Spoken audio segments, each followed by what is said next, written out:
Welcome back, ladies and gentlemen, to the English broadcast of the Chinese LPL. I'm Atlas, this is Papa Smithy, and we are into Game 2 between EDG and Starhorn Royal Club. And EDG played that pseudo-Juggernaut comp pretty incredibly beautifully in that last game. We had a lot of questions, Atlas, during that pause midway through the game. All of them answered by EDG. In fact, it ended up being a bit of a Juggernaut comp because who was at the front of the comp when we saw that post-game replay? It was Cogmore picking up a triple kill before Dr. Mundo even popped his ult to get into the picture. It was wonderful play from EDG. And that's the thing about when you have these really strong AD carries that already have noted Cogmore players, just ban the Lulu. For the love of God, ban the Lulu.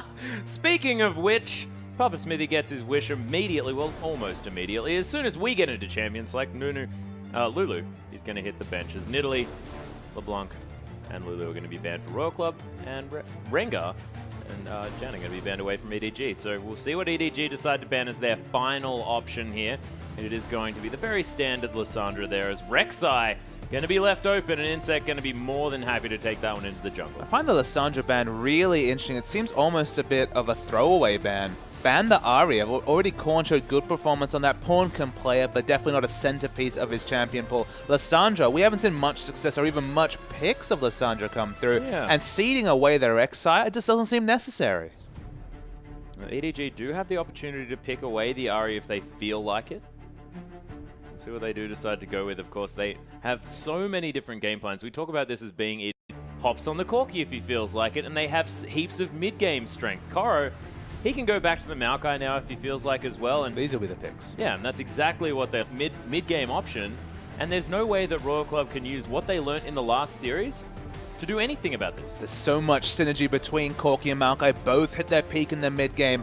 Death's Corki, just unbelievable on this champion. The Trinity Force power spikes, the fact that he always groups when he has that through. Rumble is the insta-lock coming through from Godlike, showing us something a little bit different. Maokai's taken away. Suddenly a bit more of a damage roll comes on to Godlike, and the Nami is also picked up. Yeah, Zero going to pick away that Nami from Mako. And this could set up a potential hyper carry lane. That's exactly what Nami's beautiful at providing, and they're going to be against an intense mid-game comp, Atlas. Oh, exactly. And Clearlove back on the Lee Sin. 7th game. We'll see whether it's going to make it 7 wins on that champion here for Clearlove. Name, looking at what champion to pick, I would not be surprised if it's the Jinx. I would be very surprised if it's the Misfortune. I mean, both of those are very difficult. So much pick power, so much lockdown already picked away. Will it be the Varus? Will he just go and do complete rewind and say, you saw my Twitch, didn't really work out, but my Varus, probably my most effective champion next to the Twitch. This would be a lock-in, but nope, it's going to be Cogmore. Yeah, the Cogmore Nami lane. Pretty fishy there in the bottom side of the map, especially if you go with a particular Cogmore skin. But EDG, time to round out the lineup as Pawn looking for a mid lane champion. And what are they doing to our hearts, Papa Smithy, hovering all of these incredible champions? Pawn played it at the World Finals. He did. Pawn loves the Katarina. I can't see it being the pick this game. Wouldn't it be exciting? Luca, who also played Akali in that tournament, if you remember. So maybe we shouldn't use that as a touchstone then. Lupa's Akali, definitely a thing of the past. Have not seen that this season. They're considering their options. They are. Katarina into our... That's locked in. Katarina is locked in for Pawn in the mid lane. And this has all of a sudden become the most ridiculous mid-game teamfighting comp I've ever seen. So they gave Pawn the Veigar when he wanted it, but you have to think the comms were saying, I will play the Katarina, and Clearlove was saying, you know, in English, of course, because he'd be saying, but I'm 6-0 on the Lee Sin. It's Pawn just trying to get Clearlove back, saying, Clearlove, look, you're going to have to take a loss at some point, and you'll have to deal with it. Let's not deal with it in playoffs. Let's deal with it right. That's not true. That is not true. Because as far as we know, that's not true. I believe in Pawn. I believe in his ability to Katarina and Ahri. That matchup sounds horrific for Katarina. Godlike, though, is going to be trying to burn down the tree here in the top lane. Of course, Ackerman, when he was Ackerman in the NALCS, was playing that Rumble to great effect. Insect now in a very standard jungle matchup did manage to pick up the Rek'Sai, and that's a big deal. But this mid lane matchup, what the heck? Pawn really likes the Katarina. Doesn't get to show it too often, but this is your mid lane matchup. Pushing advantage goes to Ahri. Assassination advantage goes to Ahri. DFG being removed works against the Katarina. It's fighting an uphill battle. But when we look at terms of things that can interrupt the ultimate, the Death Lotus, the Unburrow from Rek'Sai, definitely. The Charm, difficult to hit. The Nami skill shot's difficult to hit. The Tidal Wave, not so difficult to hit. That's very true. So they're going to have to hold on to that cooldown, because if they don't, the resets, it's a possibility. Yeah, well, precisely. And if Katarina gets hold of a team fight, things can go horribly wrong. They can, but this laning phase, to say it's going to be painful is an understatement. Just nothing Katarina can do. Lane swap the mid lane? I mean, that's a realistic option for Starhorn Royal Cup. This is something they would have done. If this was Season 3, let's jump back 2 years ago while we have a bit of a pause at the start of the game. That would have been a realistic thing. Before the turret reinforcements came through, just stick your AD carrier mid, and Katarina, what can she do? She doesn't have a lot of wave clear. If she wants to max her W for a bit more wave clear, it's basically melee range wave clear. It's probably going to be just the 1v1 matchup, which is still horrible for Katarina in terms of getting through this lane. Doesn't have a lot of ability to push the wave. You know what she's hoping for? You know what Pawn is hoping for? Hoping for Clear Love to do his best Clear Love impression. That's right, his impression of himself from that 6-0 game, and just decide the game for him. It's going to take some titanic jungle pressure for Pawn to get through this laning phase against Korn, unless he's undoubtedly the best mid laner in China. Maybe he knows something about Katarina we don't, Atlas, but this looks like a really, really big, tough test for Pawn against this Ahri. Yeah, I'm looking forward to watching Pawn just completely outplay in this whole game, just shumpoing over every single charm. So just max the Foxfire then. Can't outplay that. That is a very good point. I, in fact, learned that and press that whenever there's any baddies near you. Well, it was a pretty viable good strategy against someone who needs to get into melee range to do true damage trade. Just tickles you with the long-range Q coming out, the bouncing blades. I knew Pawn would eventually play Katarina this season, because it's one of those situations where when you have Insec on your team, you're like, all right, you get one Shaco game a season, Insec, no more. Sometimes it's in a non-LPL competition, so I believe he played it in the outdoor games, the World Indoor Games last year against World Elite. He played the Shaco for Katie Roaster Bullets. Okay, yep. He also played it and got Uzi a pentakill, if I seem to remember correctly, with a tower dive, tanked up a turret. He died. Insect died, but it got Uzi a pentakill. So that's pretty good. So we haven't seen Insect's been quite well held. It hasn't shown know. the Shaco. You'd think in a 44-game season he'd find a time to break out the Shaco, especially when he had some of those sub-80 carries and the results weren't really going Starhorn World Cup's way. But he's been restrained. Somehow Pawn's been unleashed, given permission to play the Katarina. And the Viger, and the all sorts of things. I mean, he keeps winning on them. So if he know. wins on this champion, he's going to have bragging rights till the end of time. Don't worry about it, guys. Heimerdinger's in. Pastry time somewhere is really hoping that's what it gets to. But Pawn loves the Katarina. It's a pickup that he's hovered a few times, finally locked in, held on to it, played with our hearts, but is going to be playing it. I was not expecting it. I wasn't expecting it either, to be fair. I was like, what actually does fit this comp? And EDG assured me that it was Katarina, so that's what they pick away. Yeah, difficult to agree with that fact going into an Ahri here in the mid lane. It's a lot of magic damage as well, you have to say. Yeah.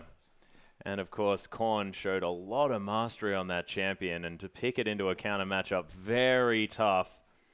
We'll see whether Royal Club can use this to their advantage, because Name, he's on the hyper carry, the mega super hyper carry. If you're going to compare both of these AD carries, you'd say, yes, Cogmore does a heck of a lot more work towards the later stage of the game. And look, I'd be reticent to call it a counter matchup, Atlas. Calling it a counter matchup implies that Katarina has multiple good matchups in the mid lane. Karthus, decent matchup for Katarina. Twisted Fate, decent matchup for Katarina. Everything else, not so good for Lux the Katarina is okay in lane. for Katarina. It's okay, but she can still push you in. Like, you just don't have a lot of options as Katarina, but we've all felt it in solo queue. If you navigate that laning phase, can be so explosive in fights, and you have to say, it's all on zero to stop this ultimate. Between the bubble and the more reliable ultimate with the Nami wave, those are the true ways they have to deal with it, apart from some difficult-to-hit skill shots or the flash unburrow coming through from Rek'Sai. Yeah, well, exactly. We're looking at Insec here as well to do a lot of the work in trying to get this Katarina out of that Death Lotus, but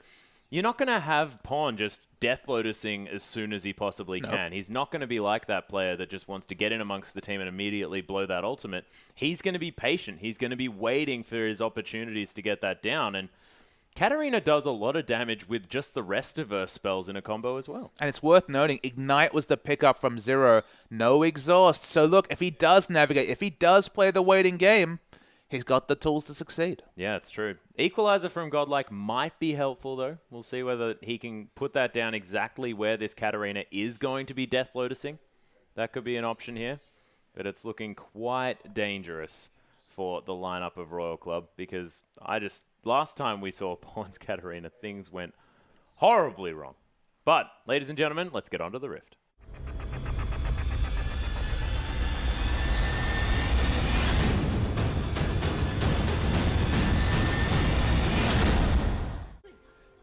And ladies and gentlemen, we are onto the Rift. The pause is over, and as is Godlike's life. First blood already gone down here for EDG. They caught out the Rumble towards the top side of the map, and it wasn't Pawn that got the kill, but he's got an assist. But much better. Look who does have the kill. Yeah. It's the MVP of the early game.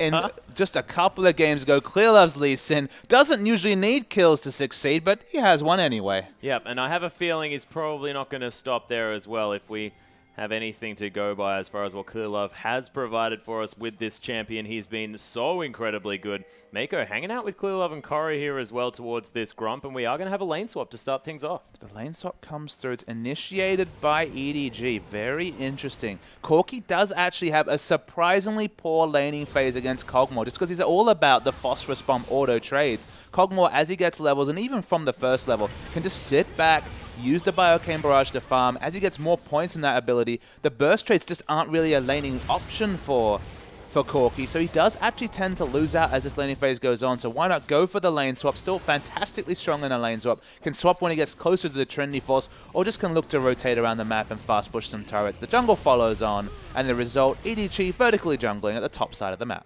Yeah, both of the teams are going to be jungle following one another. Of course, in second, Godlike might have a little bit more consistent damage to the jungle here with the Flame Spitter there, adding a lot of AoE here to some of these. But you remember, it does do reduced damage to minions. It's very low at level 1. The secret is to use it from the moment you spawn, just to ensure that you overheat on your first camp. Just get you a bit of a fast clear, but it's just relative terms. He's not the best jungler as Rumble. No, he's not. And you would definitely know that, being a Rumble jungler yourself. All I learned was the skin name was quite deceptive, Atlas. Rumble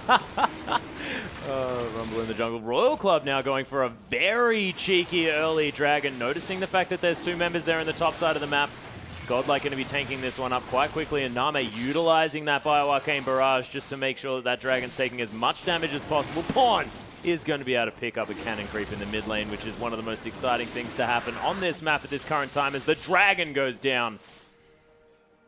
And Royal Club off to a great start. Absolutely. They're the ones to get the early dragons, so they have the very early time. It took many more members. They didn't have a Nunu who can just be a bit obnoxious with the consume and tank it from very, very early. They knew that it's Pawn playing Katarina. There's no real scope for Pawn to push out this wave and have any sort of wave control in the mid lane. That's another thing you lose when you have this Katarina pick, is you don't have a lot of wave control, because again, your minion pushing requires a Q, some autos, a W, maybe another Q. Unfortunately, the counter pushing is mid to try and shut him down. As on our screen, EDG, they're 3-man strong.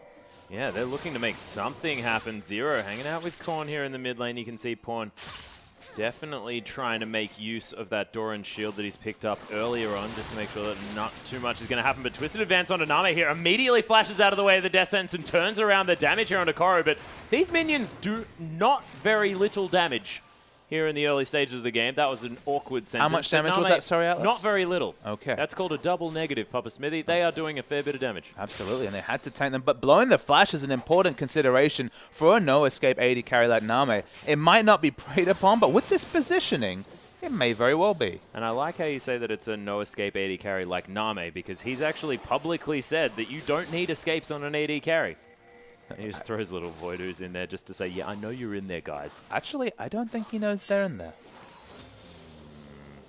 Interesting. Doesn't have the living artillery, sorry, so can't actually check that brush with anything. Oh, Descens lands on Name somehow. Clearlove, he's coming around here as well. No way that you're going to be flashing out of this one. And Koro picks up the second kill for EDG. They were actually able to sneak into that bush. Of course, you don't get vision with the ooze. Didn't know they were there. Excellent use of the death sentences. In the mid lane, Pawn gets corned very low, but has to flash away in respect of Insect. Yeah, Insect did have the flash on Burrow available if he wanted it, and definitely paying enough respect here as the Shumpo into the bouncing blades, and Corn have to be a little bit careful. Ignite still available from Pawn. So the build path from Pawn, you have to think will be the Abyssal Scepter. Whatever he does this game, he's going to be taking incidental magic damage from the Equalizer, from Corn, just the Foxfire, as we mentioned. You can dodge as many skill shots as you want. You're going to be taking magic damage. Name does a lot of magic damage. Abyssal Scepter will give him some pushing options because, of course, it reduces the magic resist of the lane minions. So it does give you a bit of push options, and it just gives you a very efficient build path as a no... Wow. Yeah, there's actually the Death Load is coming through onto Insect. Doesn't take too much damage, but of course wasn't able to unburrow in time. This Pawn just ignores the fact that there was a Dark Passage there, and Shumpos to a ward in order to get further away. Yeah, so we'll help his low wave clear. He's actually ahead in CS. Let's look at his eye. There's a no resource champion. Can definitely just pick up a Negatron and be happy. Or he could just be a beast and pick up the Blasting Run. You know that Null Magic Mantle will be working towards the eventual Abyssal. Yeah, he wants to be able to grab that cape as quickly as possible. Pawn being the superhero Katarina that he is. Insect at half health here, not able to use any of that rage in order to get any of his health back. And EDG setting up another gank rush. Don't get spotted by that trinket ward, but they are still going to bail out. Yes, between him and Name. The flash was one thing, but the kill as well. 25 CS advantage in a lane swap for death. That is out of control. And level 6 here at the same time. Only 5 for Name at this stage. Can already be harassing Godlike a lot. There's the Aqua Prison onto Koro here, but he's just playing defensive duties. EDG, they want to take down this outer turret, and Godlike with it, as that was just all too easy. Clear Love, 66.66% kill participation. Pawn taking a lot of damage here in the river at the same time, but Shumpo's going to get him to safety, and Clear Love's Lee Sin, man. Clear Love's Lee Sin is a scary proposition. EDG smart to rotate around with Name, no flash. They knew he'd be anchored to the bottom lane. Only now pushing out the wave because, of course, no flash. Didn't want to try and overextend if anything happened. Noticed 5 members top, so was able to push out the wave. But EDG so good at rotating around their Corki. Their Corki comp is by far their scariest. Working towards the Trinity Force, but a Sheen for some burst trades because, hey, he's got the gold. Yeah, may as well. Pick up that Sheen if you feel like it. Haunting Guys is going to be the first option here for Godlike, though, on the other side of the rift. And we do have a Phage picked up from Name. He wants to make sure that he's got as much mobility as he possibly can. Not too far behind in this farm. And, of course, Kog'Maw going to be fantastic towards the later stages of the game. But we're looking towards this mid lane. Pawn, now you can see very tanky. Must have some health for level runes or something like that going on, because he's got a lot of health here in this mid lane and has a 4 CS advantage in a melee versus ranged matchup. Yes, magic resist blues. It looks like health per level. Could even be flat health a health per level mixture in the yellows. Maxing Q, so it'll be the Bouncing Blade max first. Not going to be the W, but makes sense, of course. The Sinister Steel max only really against another melee champion. Against a ranged champion, have to match the Bouncing Blades. Yeah, got to make sure that you have as much harass as you possibly can in lane. Make use of the fact that you don't have any mana, and you are just gated by cooldowns alone. And not even by them, more often than not, in a team fight, because of course those resets are going to be coming through thick and fast if things are going correctly. So Zero's dead. He got hooked and then died. Yeah. Like instantly. Yeah, it's a death sentence. That's it's what it's called, Papa Smithy. That's it's what it's about, is Name. Going to take a Phosphorus Bomb here as well. Doesn't have a lot of mana. As Godlike, he's also going to die. And Royal Club are just getting picked apart across the map. I mean, again, this brush, the closest brush, needs to be warded in the bottom lane. First, Name dies to it. Then the hook comes into Zero. That's a death brush. Not usually a death brush in competitive play. But Name's had to stay so far back. There's the release coming from Insect, but the Dark Passage is available. Yep, just takes a Lantern Ride and gets out of there. Name trading a lot of his health in that one, is trying to bait out for Insect, who's going to burrow up and try and find some Prey Seekers, but Deft is just no fear at all in this way. Deft's Corki, I tell you, it does more damage than my Corki Atlas. Yeah, no, it does. It does more damage than any I've other had those Corki items before. I don't remember exploding yeah. I almost said a Nami. Yes, a Nami, who's with Name. That's not confusing. Don't worry. You can basically say that in reference to both of these bot lane champions. No problem at all. That's just so frustrating. I can't believe that Zero started playing Nami as soon as that happened. Deft, though, taking a lot of damage. Acro Prison going to land here as well. Living Artillery breaks the heal coming down from EDG, but Deft is going to survive. Mako going very aggressively, but because, of course, Clearlove, he's here. He gets knocked up, taking a lot of damage back here as well. Insec, of course, does have those double long swords. He's doing some damage there on this Rek'Sai. And Nami can still do a lot of damage from long range. It has to respect the damage potential. Really wanted to get the assassination, but good collapse coming through from Starhorn Royal Cup presents that happening. Second Dragon is available, and with low health members, in fact, already back shopping towards the Trinity Force is Corki. It could be a second Dragon rush coming through from Starhorn Royal Club.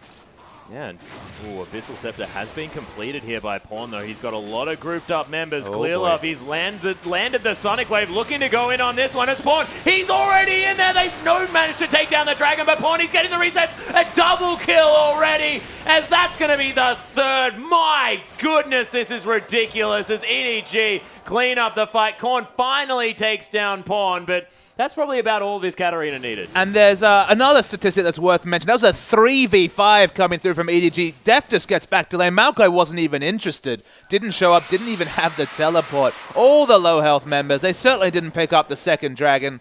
But man, they get Katarina going. Yeah, that's the thing. Get Katarina going. Clearlove's 3-0-4 now. Has Ninja Tabi and his Warrior Enchantment there as well on his Trailblazer. More than happy just farming up this jungle, although right now flashing on health. Those Raptors definitely dangerous. We say it every single time. They've taken many a life in competitive League of Legends. 5,000 gold now the lead for EDG. And I don't know how they're making it work, but this Katarina in the mid lane is starting to go off. 5,000 gold lead with an obvious disadvantage in mid lane at the minimum in terms of wave clear, but still shouldn't be able to stand up in trades against the Ahri. EDG are out of this world. They rotate so well with the Corki. We knew that before. The Katarina, just another question mark. It can come out at any time. And the funny thing about EDG is they don't have one-offs, do they? They do pick out these champions a second time. And Insec, he's hanging around. Godlike's here as well. They're looking to try and get Name further ahead in this game, but Mako just playing back far enough to know that he can use that Dark Passage to get this Corki to safety, and Deft can play a little bit further. There's the flash into the flame. Nami taking a lot of damage. The Aqua Prison, though, and that's going to be immediately the Nami. Actually, Nami just dying from Clearlove. Clearlove somehow still alive. Deft auto-attacking Insect here on the backline. Godlike trying to finish off the Lee Sin, but he's not dead. And 4R for Royal Club. What the heck is EDG doing? How did Katarina get there before Korn? Korn was the first to react, then went back towards the mid lane and watches all his teammates die. The graveyard in bottom for Starhorn Royal Club. Perhaps their playoff graveyard as well, as a lot of their hopes are fading. 12-2 with Katarina not even involved in the engage. Trinity forces the pick up for Deft. EDG, there's something else. It's just insane to watch here. And if we sort of take a step, let's not take a step back. Let's go straight back in. Back to the just replay. like Mako with the flash engage. Remember, everyone's in position. Ahri and Katarina, you can see on the minimap. Cat gets there faster, but Ahri can't get there to impact the fight. Clearlove lives so long. Finally had enough energy to take the Resonating Strike. Godlike's like, my kingdom for a couple more units forward. Couldn't get there. And this is all without the Katarina even getting involved. Yeah, Katarina threw one Bouncing Blade in that fight, I think, just to say, yeah, I'm here, guys. Don't worry, I rotated for you. But that was just all the 3 EDG members just playing so beautifully, and Clearlove didn't die. Okay. And the big thing is that even though Korn caught... Wow, big thing is we're going to keep going. Yeah, Nami actually getting caught out here in the bottom side. Death Sentence is definitely living up to its name here in the hands of Mako, as they're not even going to try and take down this turret. They're looking for more kills. Pawn coming down does have the Shumpo, but Sonic Wave not going to land from Clearlove, and you have to think that that could have been a flash kick to come through. But a small story of that engage that was caught on the minimap but was off camera. That was a charm hitting onto Cat, but with the Abyssal Scepter, there's no kill pressure coming through from Korn. They were both able to rotate bottom, both of them not involved in the trade. But this should be a lane that Korn is winning, and he certainly is not. Oh no, and that's a 2 CS advantage here for the Katarina, and it's got to come through from Clearlove just having so much control over the jungle and Korn being forced to play defensively. why does he not play the Lee Sin more often? He looks like he's going to go 7-0, This is his 7th game, man. He's played a lot of Lee Sin. Okay, but there's been like 32 games in the LPL. That's a lot more Lee Sin we could have seen. It hasn't been banned against him that often. Only seen about 3 or 4 bans. But his Lee Sin is out of this world. It's ridiculous. 6-0-4. Definitely living up to all of the hype that we were giving it. But go back and watch that other game, ladies and gentlemen, because I have to say that that was equally as incredible. Korra going to be able to clear out this mid lane, and haven't really seen much of the tanky tree, but 2-0-6, definitely doing well. And he's got the early game items. He hasn't been able to finish anything. Happy with intermediate pickups. Got the double Doran, so wasn't really rushing towards the Catalyst. It's actually double Ruby, just double Ruby Crystal into what has now become the Catalyst and the Spirit Visage. Even more magic resist. He's just going early game because I think EDG think they can roll over Starhong Royal Club around the 20-minute mark. And is that something that they're going to be forced to do here as well? Because you don't really want to go into the late game with the likes of Name on a side, no matter who you are. And EDG, they know this about Name. But there's already huge gold leads coming through. It's 2,000 gold the advantage over Name's Cogmore for this Corki. I mean, look, in the late game, I can't really even hand it over to Starhong Royal Club. There's no Lulu, so the Cogmore's going to be very defensively positioned. It's hard to say what the damage potential is coming through from Katarina. We've all seen the highlight videos. We've all played Katarina and felt the reset potential coming through. There's a lot of damage potential coming through from Katarina. High risk, though, of course. The reliability of the Katarina is quite low. Some fights, if she can get everything off, will get a pentakill. Other fights will be interrupted and just focus down early. Probably going to be in the Zhonya's, just for a stasis option in the next fight. In the late game, you'd hand it over to Starhong Royal Club, but not a massive lead, and certainly not to reflect what is now an 8,000 gold lead at 16 minutes for EDG. An 8,000 gold lead at 16 minutes is absolutely ridiculous. We do have to remember the fact that Royal Club did manage to pick up a couple of dragons here as well. Is going to be up for the 3rd time, I believe, in a couple of seconds. Clearlove just going to start that one off there with a Sonic Wave. That's going to take this bottom turret, but actually look at him. He's not even interested in taking the bottom turret. Just looking to deny as many resources from Name as possible. Yeah, and Mako hanging out here as well. Descent's not going to find its mark as Name was wandering up towards that Zero with the mobility boots. Just going to fish his way around, and that's going to be the first dragon picked up from EDG and Royal Club. With their 2 going to be sitting pretty here at the same time. Godlike just going to pop down some wards, and Koro just going to have a little bit of a battle with him as he's forcing the flash over the wall. I mean, that's just respecting the potential of Lee Sin being there. He was there every other time, but very, very defensive flash as the minions take down the last 5th of their health on the turret. No auto attacks coming through from Deft whatsoever. Just deny Name any farm. Now 50 CS ahead. Ooh, Mako looking for the hook as Clearlove coming through here as well. Out of turret. Oh my goodness, that big one did so much damage to Zero. That was ridiculous. Zero, how much magic resist? Sitting on 30 magic resist. You're against a Trinity Force Sorcerer's Shoes. Close to true damage rockets coming through. Yep, doing a lot of damage. Yeah, a lot of damage. Confirmed. Pup Smithy on the stream right now. Prey Seeker also going to be finding some targets, but that's nowhere near the poke damage that's this Deft Corki is capable of. Almost called Corki Deft. I did it during the pre-match. I mean, he plays him so often. He's so damn good at the champion. Yeah, well, it's almost like saying cool and Ari in the same sentence. Very, very similar. This time, it is going to be Korn, though, as Koro Godlike's level 8. Yeah, and you might be looking at being level 8 for a little bit longer, as you don't get very much experience from the Death Chamber. There are a lot of EDG members towards this top side, this inner turret, in a lot of trouble. Insec and Clearlove have found one another here in the jungle. Insec actually still getting enough respect to convince Clearlove to leave. Deft and Name chilling out here in the mid, as this tower doesn't have too much left on it.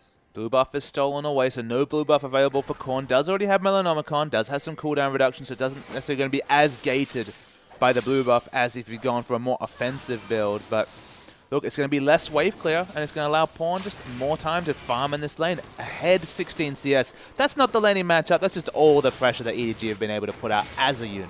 Yeah, that's just the whole team here as well. Even rotating around to that top lane, picking up a bunch of farm there. Deft now in the bottom side, getting all the farm that he needs. That's almost a 60 CS lead of Deft over Name. Disgust. I mean, this is nowhere for Name to farm. That's the big thing. That's why you saw him not trying to auto-attack the turret. Name's just scurrying around. He went to mid, watched the turret fall down in front of him, went to bottom lane, gets denied hard by the Corki. Def knows what he's doing on AD carry. It's unfair to compare the two in these series because it's been such a team effort, but Def's been so on point. 107 is an assist AD carry this game to begin with, but... That's because Clearlove has been getting every single kill on the map. It's ridiculous. Just padding his KDA on his undefeated champion. I mean, who can blame him? Yeah, I definitely want to be looking up the Clearlove Lee Sin statistics over this season after this because... There's a real chance that Clearlove could have a 10 KDA for the season. He's at 9.1, and this is only going to help. Yeah. Even in the last game, for didn't die too often. For a 44-game season. Oh my goodness. EDG, though, they are standing on a ward, are going to be able to clear that one out as it does get swept. EDG, though, with just so much control. Not too much deep vision, but I'm not too worried about it at this stage, you have to think. Easily able to clear out all of the vision in the river. Any objective that they're looking for, this outer turret in the mid lane going to be the next option. A lot of wave clear to come through from Royal Club means that it's going to be a little bit more difficult from a lot of the melee members of EDG to close on this. Of course, their siege is actually horrific, isn't it? I mean, they have a lot of poke coming through from Corki, but it's pretty much a one-man siege, barring but the occasional sapling coming through. They're turret taking. They've got a Katarina. She's not a lot of help in taking turrets. They only really have dive, which they're not really in a position to do. Although with the positioning of Maokai, you never know. Yeah, there's the Righteous Glory. Actually flashes onto Godlike there as well. He manages to get down the equalizer, but instantly dies. The first reset for Pawn coming through here, as well as Royal Club are turning their tails and fleeing from this one. Korn still at full health. Might be an opportunity to go in there as Pawn. He's quite low. Mako definitely low. But that is a 1-for-0 trade. As Clearlove, he gets the kick on Aname, immediately flashes out of it. Descent's not going to find his mark as 0. Takes so much damage from Def. Koro as well, just tanking up Name for days as Pawn gets the resets. But Korn doing a lot of damage here in this fight. Evaporates. Where was he? Well, it's worth mentioning that when Pawn gets in there, he's doing true damage on Corki to a lot of these members with the magic just showed, at least to Nami, as we mentioned. Equalizer try and get some turret health. He's going to keep it healthy, but man, you can see Def. He has no respect for Godlike whatsoever. Well, Godlike 1-6-1. He's got the Leandri's Torment. He's going for the Equalizer bot build, and of course he is a robot, so it's sort of thematically correct, but it's not going to be helping him too much as he tries to clear out these minions, and this Rumble was just put so far behind. And it's an Equalizer-centric build against 5 champions with hyper-mobility. Okay, the Twisted Advance, not quite the same as the Safeguard, as the Katarina Shunpo, as the Corki Valkyrie, and all of Thresh's CC. But no one's going to be sitting in an Equalizer unless we see another incredibly strong turret dive come through from EDG. I'm just speechless, to be perfectly honest. 8-0-6 for this Lee Sin. 18-4 is the kill score. It's a 12,000 gold lead at 23 minutes into this game. EDG, I don't know what... I feel like Star and Royal Club said something to them. As we see in the bottom lane, Name's going to die. He face-checked Def to Mako, and that didn't go so well for him. 1-6-3. You run out of superlatives to EDG. 25-5 coming into this series. Going to be 27-5. I don't see how they can come back here, Star and Royal Club. Make me look like a fool. Come back. I'd be so impressed. But there's just nothing looking good for them apart from Korn, who's got quite a lot of AP. Yeah, quite a lot of AP. That's the understatement of the century. Of course, I guess not really so much because he's got a lot of tanky stats here as well. I mean, he's got the armor from the Zonyas. He's got the magic resist from the Abyssal Scepter. He's got his... boots there as well as Godlike. He might be dead yet again. Blade of the Ruined King was popped from Deft. He gets the slow, tanks the turret for about 15 years and walks out. Yep. 5-0-10. The assist keeping down his KDA. The zoom in onto the robot's a bit rude, honestly. Please calm down, Observer. It's okay. No, because Rumble wasn't actually there. That was just his bot. We didn't zoom in on the Rumble. There was no BM. Is Name actually going aggressive here onto Mako? Doesn't actually find the players. Clearlove, he's just going to kick 0 for what the heck was that? As Pawn comes in for the damage. Charm doesn't land. As there's the Zonyas from Pawn looking to get his cooldowns back off there, as well as 0 trying to bait forward here. But Pawn just takes no damage. And Pawn's just kind of standing there accepting the damage because it buys time for an objective to come down. Maokai wasn't interested. Didn't even bother to teleport. Stays in the top lane. As Insec, I guess he just picks up his blue buff. Yeah, Insect's sort of an absentee in a particular trade there, but I mean, what was he going to do? I mean, they were going to lose that inner turret. That was going to happen. And engaging a fight seems like a really bad idea. EDG are just a really good team. 27-5 in a 32 games is already a wonderful score for them. 3 assists and a loss to Snake, looking like a long time ago in week 2 of the season. Clearlove's Lee Sin has been wonderful this game. Deft's Corki, it's pretty much what you write on the box. When you say Deft's Corki, you know this turret's going to come down. 4-0 is the turret score. He's got a lot of assists. I don't know if he's going to be happy about that, to be the only double-digit assist person on his team. But he's already got a Last Whisper. 3-item Corki against the Trinity Force and the Bilgewater coming out from Name.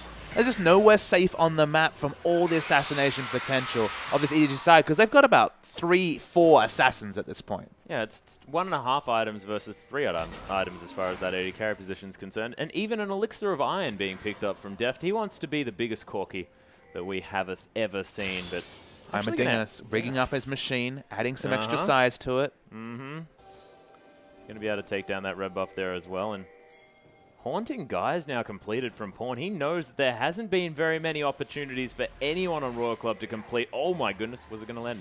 No, it's not.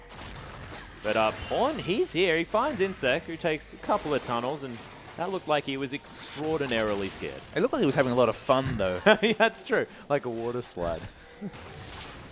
It's the little things in these games, unfortunately. It's 4-21, 15,000 gold at 26 minutes. Oh my goodness, Rek'Sai skin idea. Okay, the water slide construction Rek'Sai. So it's going to be Pool Party Rek'Sai is what you're saying? Pool Party Rek'Sai, that's probably a better name for it, I have to admit. I'm so glad that you're here. I'm the ideas. You're the ideas, man. I've just got to refine it. Marketing coming through from Papa Smithy. I'm looking forward to the Pool Party Rek'Sai. Although, would she wear a bikini or something? Like, how would that work? Just try and keep it reserved, you know. Be classy about it, Atlas. Oh, yeah, no, most definitely keeping it classy. I'm just trying to work out, you know, what the proper bathing attire for Void Monsters is. You have to ask her. Yeah, I will. I'll have a chat. Orbit Deception going to find Deft, but they're easily going to be able to take down that turret. That Sheen proc from the Trinity Force doing some work. EDG just seem to be taking whatever they want at this stage. 16,000 gold is almost the lead. That is a big earth. Yeah. That is... Whoa. Thank goodness he's in the river. It's kind of like a whale. There, the flash is going off. The equalizer goes down. Koro burning down here as Pawn. He looks for the Death Lotus, has to flash forward, but there are the resets, and everyone melts from Royal Club. Name somehow survived. No, he didn't. That was a Cathian surprise, of course. Everything's going to be a bit delayed. And EDG flashing towards the Nexus. And who makes it to the picture but the noble, massive Deft on the Elixir of Iron Corki.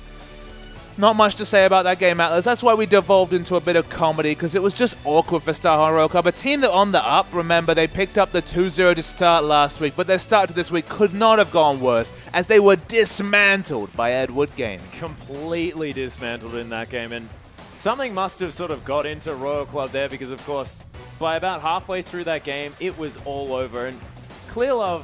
809. 809, man. His KDA is going out of control in general, but I want to see it on Lee Sin, because I don't know. I've ran out of even. 7-0, 809, 17 to be added to that KDA number, and no deaths. I'm going to have to inspect the numbers. If it really is a 9.1 KDA, which is monstrously high for a guy who's only missed 2 games, it's going to be close to 10. It is most definitely going to be close to 10 after that performance. But ladies and gentlemen, that's all we have for you tonight on the LPL. We will be back tomorrow, but on behalf of myself, Papa Smithy, Pastry Time, and our whole production crew, thank you very much for watching, and we'll see you tomorrow.